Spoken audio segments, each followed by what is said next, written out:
नमस्कार दोस्तों, आज सबका स्वागत है हमारे YouTube चैनल श्री ओम में। आज हम बात करेंगे नवरात्रि के चौथे दिन के बारे में। तो आज का दिन माँ कुष्मांडा को समर्पित होता है। इस दिन विधि विधान से माँ कुष्मांडा की पूजा की जाती है।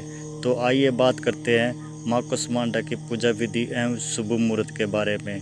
वीडियो शुरू करने से पहले एक छोटा सा लाइक ज़रूर कर देना ताकि हमारा भी मोटिवेशन बना रहे। चैत्र नवरात्रि का चौथा दिन माँ कुष्मांडा को समर्पित है। इस दिन विधि विधान से माँ कुष्मांडा की पूजा की जाती है। जगत जननी आदि शक्ति माँ दुर्गा के चतुर्थ स्वरूप माँ कुष्मांडा है।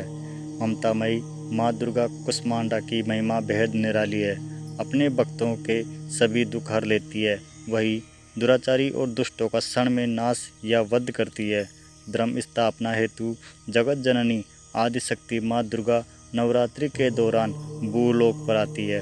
अतः साधक श्रद्धा भाव चैत्र नवरात्रि के 9 दिनों तक माँ दुर्गा के विभिन्न रूपों की पूजा करते हैं। धार्मिक मत है कि माँ कुष्मांडा की पूजा करने से साधक को मृत्यु लोक में स्वर्ग समान सुखों की प्राप्ति होती है। अगर आप भी माँ कुष्मांडा की कृपा के भागी बनना चाहते हैं तो इस शुभ मुहूर्त में देवी माँ की पूजा एवं साधना करें। आइए जानते हैं शुभ मुहूर्त। चैत्र नवरात्रि की चतुर्थी तिथि 11 अप्रैल को दोपहर 3:04 पर शुरू होगी और अगले दिन यानी 12 अप्रैल को दोपहर 1:11 पर समाप्त होगी। इसके बाद पंचमी तिथि शुरू होगी। साधक दोपहर 1:11 तक माँ कुष्मांडा की पूजा एवं साधना कर सकते हैं। शुभ योग। ज्योतिषियों की माने तो चैत्र नवरात्रि के चौथे दिन मंगलकारी सौभाग्य योग का निर्माण हो रहा है। इस योग का संयोग 13 अप्रैल को देर रात 2:13 तक है। इसके साथ ही चैत्र नवरात्रि के चौथे दिन वृद्धावास योग भी है। इस योग का निर्माण दोपहर 1:11 तक है। इस समय में माँ कुष्मांडा की पूजा उपासना करने से साधक को मनोवांछित फल की प्राप्ति होती है। सूर्योदय और सूर्यास्त का समय। सूर्योदय सुबह 5:59 पर, सूर्यास्त शाम 6:45 पर, चंद्रोदय सुबह 8:19 पर और चंद्रास्त देर रात 11 बजे तक। पंचांग के अनुसार ब्रह्म मुहूर्त सुबह 4:29 से 5:14 तक। विजय मुहूर्त दोपहर 2:30 से 3:21 तक। गोधूली मुहूर्त शाम 6:44 से 7:07 तक।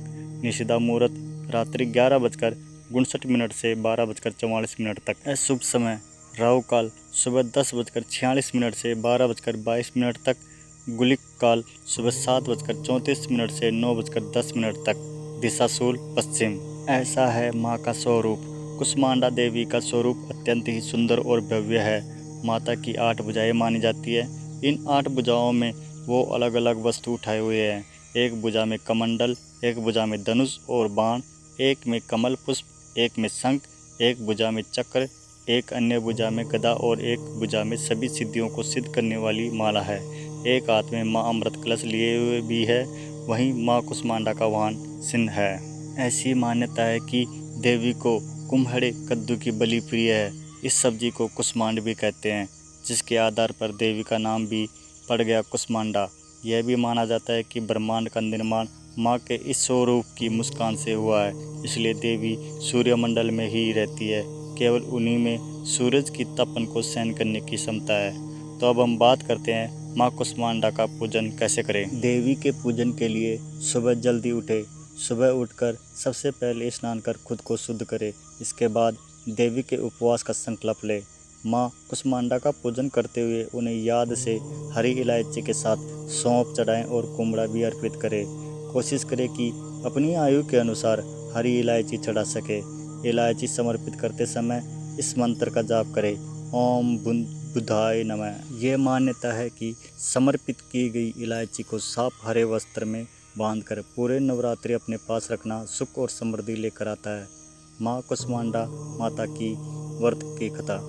देवी दुर्गा का चौथा स्वरूप कुष्मांडा माँ का है। नवरात्रि के चौथे दिन इनका पूजन करने का विधान है। इनकी 8 भुजाएं हैं। इनके हाथों में कमंडल, धनुष, बाण, चक्र, गदा, अमृतपूर्ण, कलश, कमल, पुष्प, सिद्धियों और निधियों को देने वाली जपमाला है। पौराणिक मान्यता है कि जब सृष्टि का अस्तित्व नहीं था तब माता ने ब्रह्मांड की रचना कर सृष्टि की आदि स्वरूपा और आदि शक्ति बन गई थी।